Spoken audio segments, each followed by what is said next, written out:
Tuesday was cold, I almost froze my toes. Oh, what's it gonna be next week? Who knows? That's climate. Oh, that's the climate you got.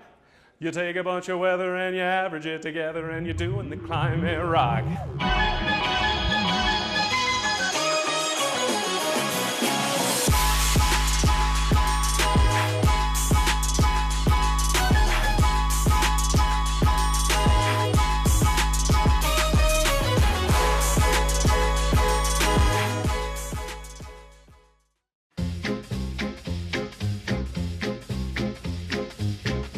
At a glacial pace, it means something's happening so slowly you can barely tell it's happening at all.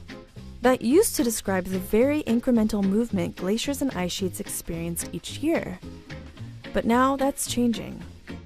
We're tagging along with 3 NASA scientists to understand the different lengths they go to not only investigate ice sheets and glaciers, but also communicate their often complicated science to the public.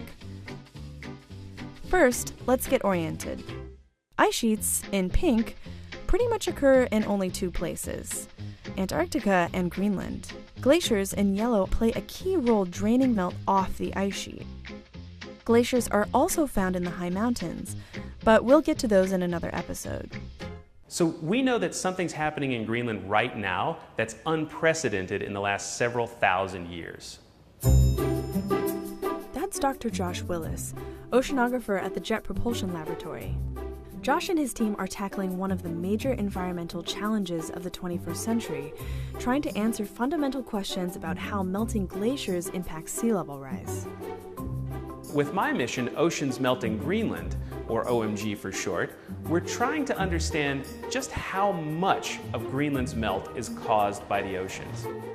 Along with being one of NASA's top scientists working on the cryosphere, Josh is passionate about demystifying climate change in typically unconventional ways.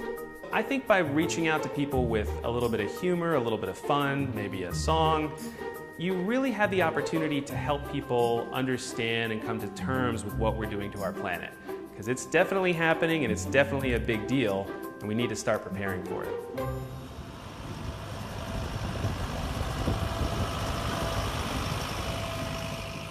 Down at the opposite pole, Dr. Kelly Brunt is getting ready for a major expedition. In December and January this coming year, I'll actually be in Antarctica, down near the South Pole, collecting ground-based GPS data. This is actually Kelly's second expedition to the South Pole. The first occurred in December and January of last year. Both surveys are critical and will help validate data collected by NASA's airborne campaign, Operation Icebridge, and the recently launched satellite mission ISAT-2. All 3 of these layers, that ground-based, that airborne, and the satellite, are all tied together. The ground-based helps validate both the satellite and the the airborne helps give us more validation data for the satellites, but also a bigger story with respect to the depth of the ice sheet and what's going on underneath the surface.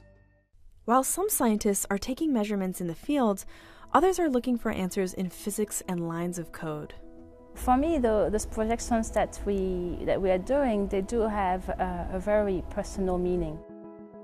Dr. Sophie Nowicki is an ice sheet modeler. That means she and her team have the important job of forecasting how ice will change in the future, which also predicts changes in sea level rise. It's a job she doesn't take lightly, especially since urban planning and infrastructure use her team's models to make decisions about the future and safety of their communities.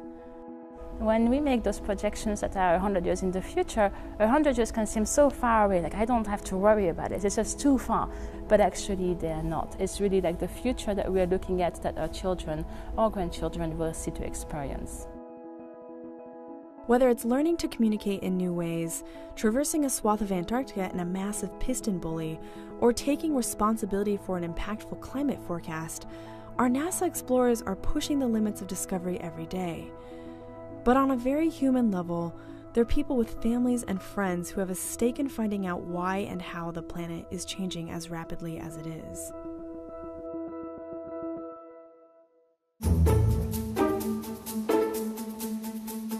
Every place, at least so far, that we have found life, we found water along with it. And so when we try to understand the thresholds for life, where life might exist, Elsewhere in our solar system and the universe, water is one of those things that we look for.